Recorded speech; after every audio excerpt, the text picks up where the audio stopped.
And now for our next news special report. Buckle up, Patriots. President Trump just dropped explosive answers to 8 burning questions on the Clay Travis and Buck Sexton show. From Biden's press conference fiasco to a potential live cognitive showdown, Trump holds nothing back. He even teases his VP pick with an apprentice-style twist. But that's not all. We've got the jaw-dropping video clips to prove it, and you won't believe what he says about Obama and Biden's relationship. Stay tuned for my final thought. It will shake you to your core. Now, folks, speaking of burning questions, are you tired of your bank account going up in flames? Well, just like Clay and Buck get the answers we're all dying to hear, I've got a solution you've been asking for. It's called Easy Summer Cool, and it's hotter than Trump's latest revelations. This magical device is like having your own personal fact checker for your energy bills. It keeps you cool without burning through your savings, and trust me, the cost savings are more impressive than Trump's golf score.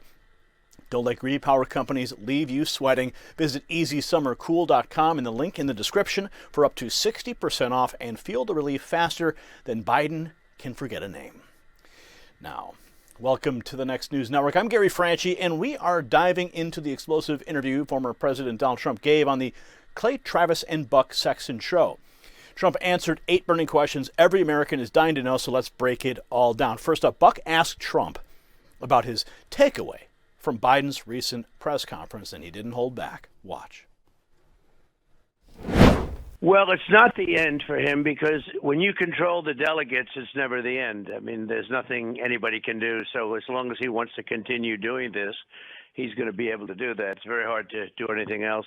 But I thought the worst part of the press conference was the moment during the day when he introduced Zelensky, and he introduced him as Vladimir Putin. That was not good. That was unpardonable. You can't do that. You know, there are things you can do and things you can't do. That was a bad one. So he introduced him as Putin, and then I guess somebody started screaming at him, and he corrected as much as you can. You know, that doesn't get corrected very easily. So he went in there with the yips. I think he went into the press conference with the yips because, frankly, if he were Winston Churchill, who was not bad at press conferences, by the way, if he were Winston Churchill, his press conference wasn't going to work out too well because of what happened previous. As you can see, Trump zeroed in on Biden's gaffe, calling the introduction of Zelensky and as Putin unpardonable. He noted that Biden went into the press conference with the yips, setting the stage for a shaky performance. The second burning question came from Clay, who asked if Biden deserves another debate with Trump. The former president's response was eye-opening. Watch. Well, remember, he offered to do the debate, but they took everything that they wanted. They had CNN, That's right. They had the anchors that they wanted. They had every single element of the debate that they wanted. They even wanted it sitting down. That was the only thing I said, look, let's stand up for a little while. That would look terrible. So although debates have been done sitting down and probably successfully, but I thought standing up was a better look. The one thing he wanted was the lectern. He wanted the one on the left. And so he got that, and I got something that I wanted, which was to go last. But it was a very interesting evening. When I walked in, I noticed he was quite pale and didn't really look at him very much until he started gaffing. And he was doing some he was saying some bad things, meaning like words didn't belong in the right place. Words were going into the wrong place. Lots of words, but they were not being properly placed. And that was the only time I really looked over at him. But I thought it was, look, I've been given credit for a great debate. I don't know what happened to him. He didn't do too well, and that was the beginning of a long period of time. He's had numerous chances to make up for it. They've given him many chances to make up for it. And, I wouldn't, it was certainly not like the debate. I don't think he's had any moment. You could tell me better than I would know, but I would say that they haven't been stellar. These makeups last night was not a stellar performance. Again, the gaffe he made early on was bad, but last night was not stellar. He called me his vice president. And he didn't do it sarcastically. By the way, if he did it sarcastically, it would have been great, but it wasn't done sarcastically. So he called me, and he made quite a few other mistakes, but it wasn't like a total disaster. The debate was a disaster for him. There's no question about it. I assume he looks forward to a second debate. We're supposed to be doing a second debate in September.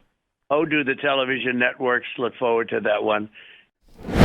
Trump reminisced about their previous debate, noting Biden's pale appearance and verbal stumbles. He even suggested that Biden might look forward to a second debate in September. But here's where things get really interesting. Trump proposed a groundbreaking challenge. Watch. I would do whatever they want. I'd do the test. I'd do mental acuity tests with him. I would do whatever would be appropriate. But they have actually tests. They have scanning tests, lots of different tests.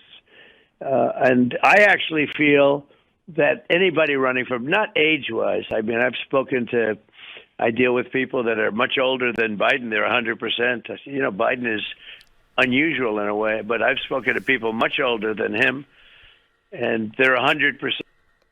That's right, folks. Trump suggested they both take a cognitive test together live on television. He's willing to do whatever would be appropriate, including mental acuity tests and scanning tests. This could be a game changer in the 2024 race. Now, moving on to the fourth burning question, Buck asked if Biden is the opponent Trump wants to face, and his answer might surprise you. Watch. Well, there was reporting in a rag called The Atlantic, I think they call it, and it's not a particularly good reporter, not a particularly good magazine, and there was some reporting there that I really wanted him. I assumed it was going to be him. Who would assume differently? You know, he had the nomination, right? So what am I going to assume? It's going to be somebody else? Yeah. I think that in many ways she may be easier than him, and perhaps I'm wrong, but I've been pretty good at this stuff over the years. I think in many ways she may be easier than Biden, but we don't think too much in terms of anyone else until he gets out. If he gets out, I don't know that he's going to get out. He's, he's proud. I don't know if he should be proud because he's destroyed our country, frankly. He's been the worst president in the history of our country. Trump admitted that in many ways a different candidate might be easier to beat than Biden, but he's not counting his chickens before they hatch, focusing on Biden until there's a change. Now let's talk about the Democrat Party's internal drama. Clay asked if Obama is trying to push Biden out. Trump's insider perspective is shocking. Watch. Well, I thought George Clooney was very disloyal because whether you like Biden or not, he's been nice to Clooney. I thought it was very disloyal, backstabber, third-rate movie actor. He was a television actor who never made really a good movie, and so he's sort of third-rate. He goes as a movie actor. Clark Gable, he's not, and but I thought it was a great act of disloyalty. And Obama hates Biden, and Biden hates Obama. We know that because that's been for a long time. You guys remember your perfect age for it. But Hillary, Obama wanted Hillary, not Biden. And Biden never forgot that. They hate each other. You remember when I said that Bush and Marco had a lot of problems together. And they said, no, we get along. I said, no, you don't get along. And 2 debates in, and by the way, Marco is doing very well, I will tell you. But 2 debates in, they started really going at it. I said, I told you. And if you remember the famous debates, we had those great debates, the Republican debates, actually, among the greatest ever. But I said, I told you when they started going at it. Well, these 2 hate each other. There's no question about that. So according to Trump, Obama and Biden hate each other, stemming from Obama's preference for Hillary Clinton in previous elections. He even called out George Clooney for being disloyal to Biden. And the sixth burning question came from Buck, addressing the legal battles that Trump has faced. Does he believe Americans have rejected these attacks? Watch. I think it has brought people to my side. I'm shocked at it because it's so dirty and so vicious, and it's used in other third world countries. We're sort of a third world country too, by the way, because of our voting and our voting procedures and all. You know, I had dinner last night at Mar-a-Lago with the head of Hungary, Viktor Orban, and very strong guy. He was, we had an amazing dinner, and we talked about the voting. And I said, what's the difference? Well, our procedures are much more secure than yours. He just said that. It's just out of the blue. He said, our procedures are much more strict than yours. They don't do mail-in voting. They don't do the kind of things that we do. But they have real voting. You know, in other words, you go and you get checked and you have identification, and we have voting. And so Victor would say, Victor's a strong guy, a great leader of that country. You know, it's a country that's doing very well. They don't have crime. They don't have, much crime, very little. And he just said, our voting's so different than yours. Ours is much more secure. And I wasn't looking for that answer. That's just an answer. And I had to smile to myself. And he's right. Many countries, any legitimate country that has legitimate voting, it has to be more secure than us. When you have mail-in voting and all the crazy things that we have, there's no security there, very little.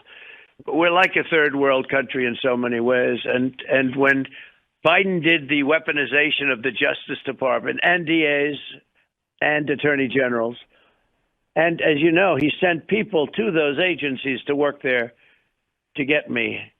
And when he did that, I think the people really rejected it. And I think probably it has made me more popular, yeah. Trump feels the legal challenges have actually brought more people to his side. He compared the U.S. voting system to those of other countries, even sharing an anecdote about his dinner with Viktor Orban of Hungary. Now, the question on everyone's mind that Clay didn't hesitate to ask, who will be Trump's VP pick? Watch. I'd love to do it during the convention. You know, the Republican convention's a big deal. And in the old days, they used to do it that way. Now technology makes it more difficult. I say, no, it's supposed to make it easier. It makes it actually more difficult, if you can believe it. But I'd love to do it during the convention, which would be, or just slightly before the convention, like Monday. Love to do it on Tuesday or Wednesday, actually. But for a lot of complex reasons that you people understand, you pretty much don't do that. And I have some really, really good candidates, and maybe leaning one way, and that changes sometimes. All of a sudden you see something that you like or you don't like, and you lean a little bit differently. But we have a very good bench. We have a very good bench. How would you announce it? Do you call up everybody? Like, how many finalists would you say you have right now? And is it like a job offer? Do you call them up? Do you bring them in person? Have you thought about how you would convey that offer? It's like a highly sophisticated version of The Apprentice. Yeah. Okay, if you think about it.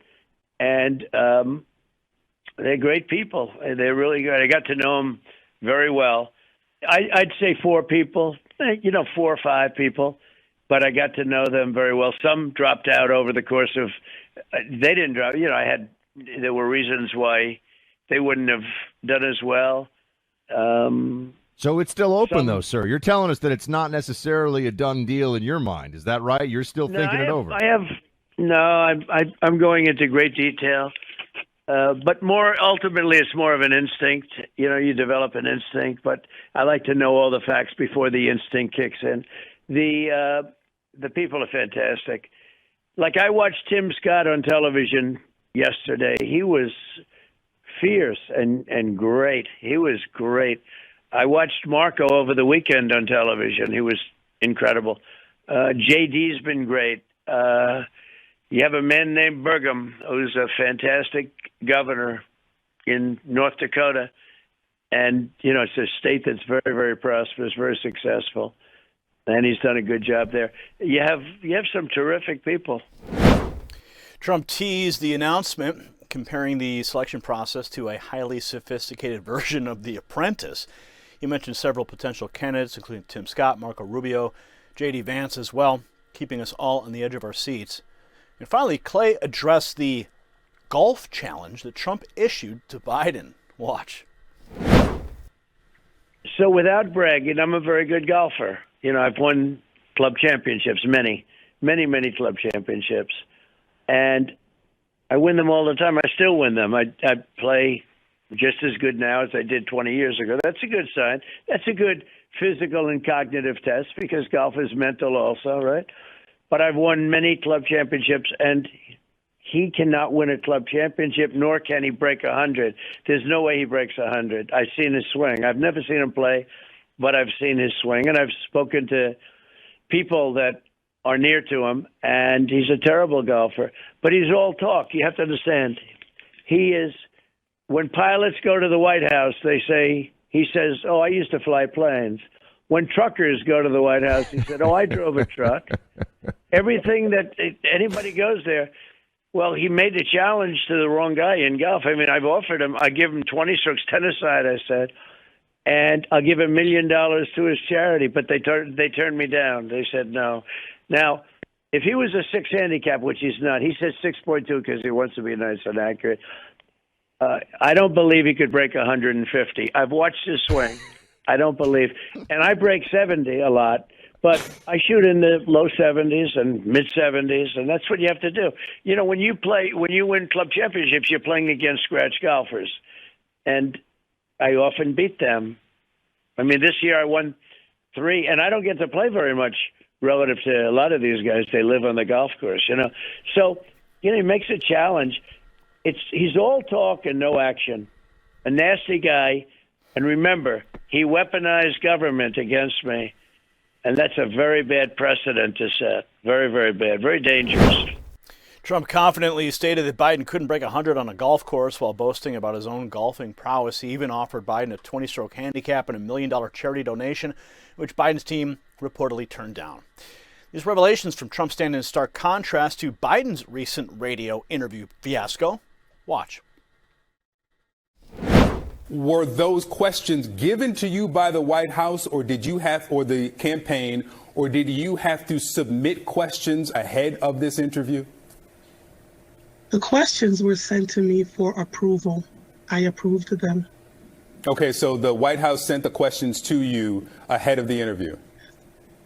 Yes. Okay. I got several questions, 8 of them, and the 4 that were chosen were the ones that I approved. Okay. And the reason I ask is not a criticism of either of you. It's just that if the White House is trying now to prove the vim, vigor, acuity of the president, I don't know how they do that by sending questions first before the interview so that the president knows what's coming. As you can see, WURD Philadelphia radio host Andrea Lawful Sanders admitted on CNN she received pre-approved questions for her Biden interview. This controlled environment hardly showcases presidential acuity. In the aftermath, WURD fired Sanders for lack of independence, as reported by the New York Post.